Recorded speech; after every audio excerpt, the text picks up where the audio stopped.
Hey everybody, and welcome to my N5 series on the SP404 Mark II, where I cover a topic in about 5 minutes. 730 Productions writes in and asks if there's any way to save a drum kit on the SP404 Mark II to load it later. And I'm going to say sort of, maybe, but first I want to define a drum kit as the pads, the 16 pads, 16 pads within a bank. Why am I doing this? Because I would say anything outside of this, we're starting to talk about a project, and there's absolutely reasons why you'd want to do this for a project or something similar, but we're going to start here. So just the 16 pads. Now, if I want to back these up, there's not really a way to back them up as a drum kit per se, but what I can do is hold shift and go import, export. I can export to SD card. We're going to say sample, and I just go through and tap every single one. I'm going to hit export. Now we get to watch this for a little while as it goes and saves all of these samples to the SD card. And that's nice. There is a problem with this though, is it's put it into an export directory. So I'm just taking the SD card out. I'm going to plug it in and probably have to rearrange some windows in a second here so that I can show you. But I am on a Mac, and as I load this in, I now have the SD card loaded. And if I go to export, you're going to see this problem immediately, which is all of the things that I've sampled start looking like a huge mess. I do have samples, like this one's probably pretty old and not what I had recorded, but let's just assume it's samples 1 through 16 here, or what I want. You can see there's everything else I've exported in here. And as I said, it gets to be a bit of a mess, but we're going to leave it for now. So I'm going to hold down shift and just select all 16 of these samples. I'm going to hit the copy command, and we're going to come back in, and I'm just going to make a folder. I'm going to call it drum kits. Sorry, I'm away from the mic a little bit, but I just need to hit the keyboard. So we're going to call it drum kits. I'm going to make one more folder. We'll call it, I don't know, test. Doesn't really matter. And we're going to paste. So at least now I have something I can come back to and find as a drum kit. Now, what I want to do, if I just want to load these 16 samples in, well, first I need to come over here and eject this thing. Here we go. We are ejected. I now put it back into the SP404 Mark II. Now, if I want to load this in, I need to go, and I want to load it into a new clean bank. I want to go to bank E here because I got everything is empty.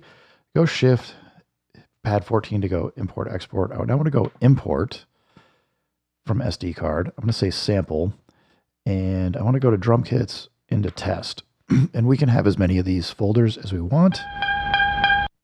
Now you're going to hear it's going to try and play stuff. But if we hold shift down, we can multi-select up to 16 pads worth of content. And when I hit the pad to start, where I want to start, I then just hit enter. It's going to go through and import all of those samples back in order onto the pads here. So it'll give us something that we can then play with. Might just take a second. But a thing to note immediately is they're all by default assigned to bus 1, whereas over here I had some bus routings. Another thing to note is everything I've just imported doesn't have the same gate, loop, BPM sync, reverse, roll, or whatever I had for settings here. So I've lost all of that.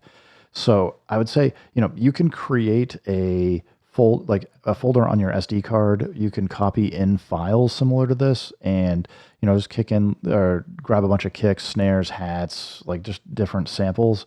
And it'll totally work. As long as you do up to 16, it will just import and kind of drop them into the one bank. If you go over 16, it's going to start dropping them into further banks out, and would be what I would kind of consider not to be like a bank drum kit.